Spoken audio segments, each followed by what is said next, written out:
The explosion came without warning. One moment, Staff Sergeant Amelia Thomas was inside a moving vehicle on a routine reconnaissance patrol. The next, she was airborne, hurled into rocks by an RPG blast that turned her world into fire, noise, and pain. She lay still for a moment, ears ringing, vision blurred. Something wrong with her left shoulder. Around her, the convoy was burning. She could hear AK-47 fire coming from 3 directions. She could hear the shouts of enemy fighters closing in.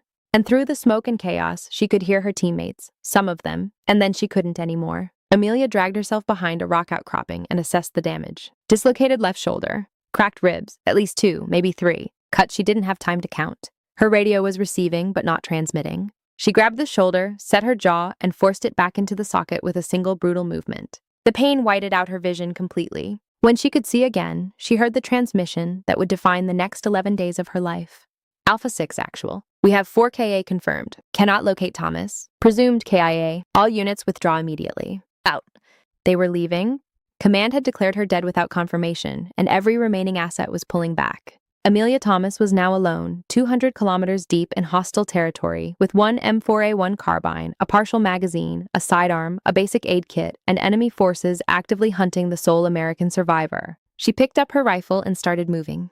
Most soldiers in that situation would have found a position, gone still, and hoped for rescue.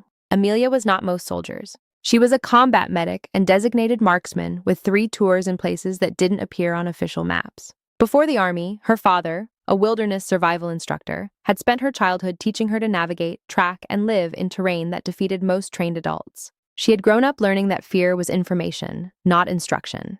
She moved west. Friendly territory, if her mental map was right, was somewhere in that direction, roughly 190 kilometers away. She would travel at night using stars for navigation, hide during daylight, avoid all contact unless contact was unavoidable. The first 4 days were pure evasion. She covered ground carefully, leaving no trail, drinking from streams she purified with tablets from her aid kit. Enemy helicopters swept the area in search patterns overhead. Ground patrols moved through the forest below. She watched them pass from concealed positions and said nothing, did nothing, and disappeared further west each night. But on day 4, the situation changed. She picked up a 30-man enemy patrol moving through the forest ahead of her. They were between her and her route west, conducting a methodical sweep.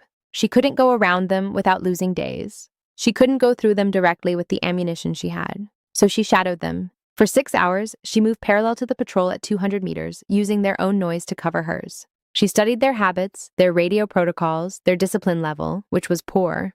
They were relaxed. This was routine to them. They didn't expect to find anything. Then she intercepted a transmission on their radio frequency. American female soldier confirmed alive in sector. High-value target.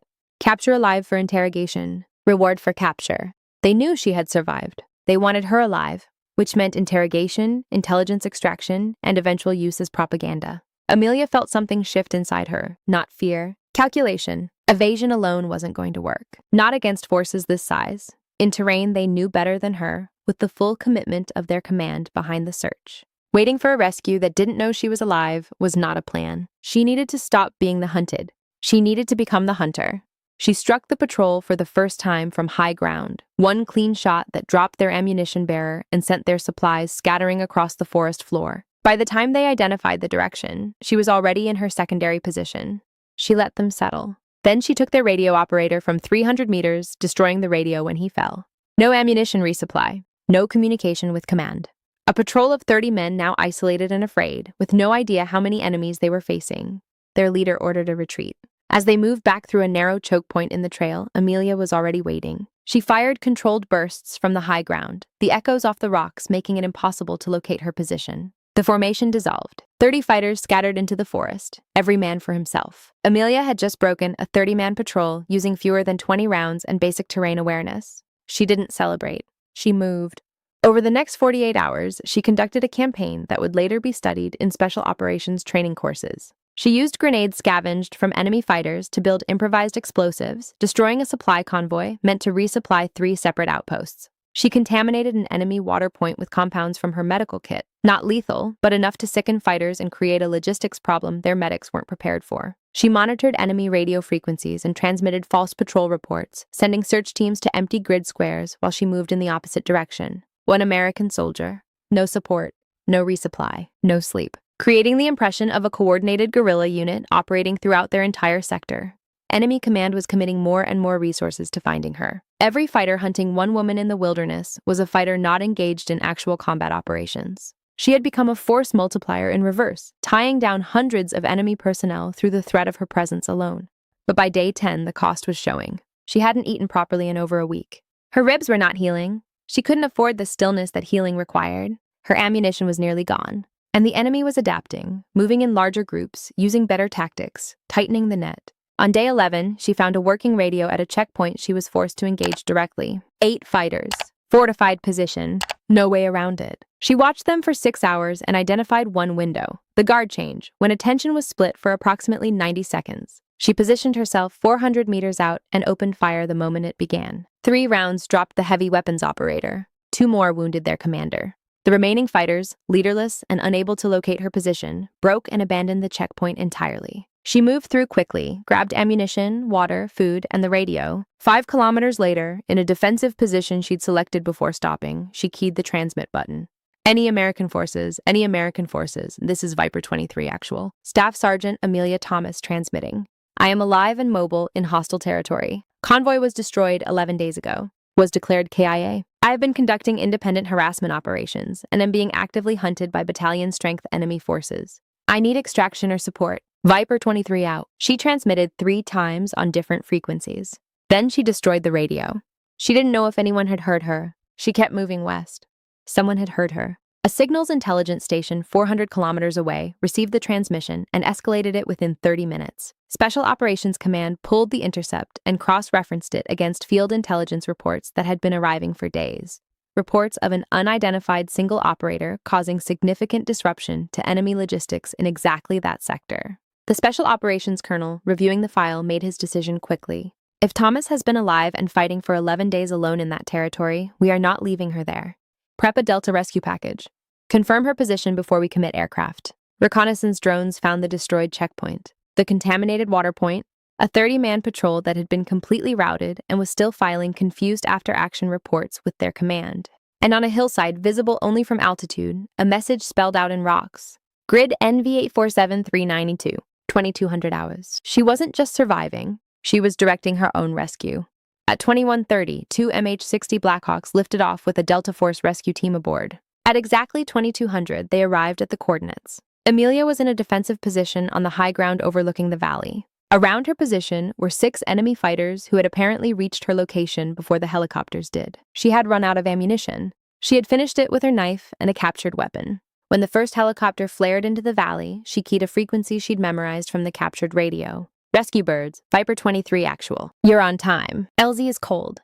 Immediate threats eliminated. Expect enemy QRF in under 10 minutes. Recommend rapid extraction. The Delta Team commander later said he had prepared for every possible scenario: hostile contact, an injured casualty, a traumatized survivor in shock. He had not prepared for a soldier who had just fought off 6 attackers with a knife and was calmly directing helicopter traffic. As the first operator reached her, she was already scanning the tree line for the enemy quick reaction force she knew was coming. Ma'am, we're here to take you home.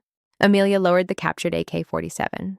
Took you long enough? I've been making a lot of noise out here, hoping someone would notice. They were airborne and clear before the enemy QRF reached the valley. On the flight back, the team medic moved toward her with his kit. She waved him off. Ribs are mostly healed. Shoulder was reset in the field on day 1. Cuts are closed. Nothing that can't wait until we're secure. He stared at her. Ma'am, you've been alone in hostile territory for 11 days with no support, no food, and no extraction. Most people wouldn't survive 11 hours. Amelia looked at him with eyes that were exhausted down to the bone, but still entirely clear. They left me out there and declared me dead without confirmation. I wasn't going to die just to prove them right. The debrief lasted 3 days. Intelligence confirmed 23 enemy fighters eliminated. Supply lines to 6 outposts destroyed. Enemy operations in the entire sector degraded by 40%. 3 full battalions committed to locating 1 American soldier. Resources pulled entirely from active combat operations for nearly 2 weeks. The general who oversaw the debrief stood in front of a room of special operations personnel and put it plainly. Staff Sergeant Thomas did not simply survive. She took a catastrophic tactical failure and converted it into an offensive operation. She did this alone, injured, without resupply, in terrain she had never operated in before. He turned to face her directly. We have a unit that does exactly this kind of work. Long-range reconnaissance, independent operation, asymmetric warfare in denied territory. We would like you to be part of it. Amelia stood at attention. Yes, sir. 6 months later, she was briefing a new team member who had heard the stories and wanted to know if they were true. Is it true you took down over 20 enemy fighters alone with nothing but a rifle and a basic kit? Amelia considered the question. The numbers aren't what matter. What matters is understanding one thing. Being abandoned doesn't mean being defeated. Being declared dead doesn't mean you stop. She looked at him steadily. When you find yourself alone with no support and no extraction, you have two choices. You can wait to be found, or you can make the enemy regret that they're looking for you. She paused. I chose the second one, and I kept choosing it every single day until someone came to bring me home. The Thomas Protocol, the framework of independent survival, harassment tactics, and offensive mindset she had applied during those 11 days, became standard training doctrine for soldiers operating in denied territory. Because what Amelia Thomas had proven, in 11 days with a rifle and the absolute refusal to accept someone else's definition of her fate, was something that no training manual had ever fully captured. The most dangerous soldier on the battlefield is not always the one with the most resources. Sometimes it's the one that everyone already thinks is dead. They abandoned her. They declared her Kia. They pulled every asset out and left her behind. She survived. She fought. She made them come find her. Because the worst mistake you can make against a determined soldier isn't abandoning them in enemy territory. It's underestimating what they will do once you turn your back.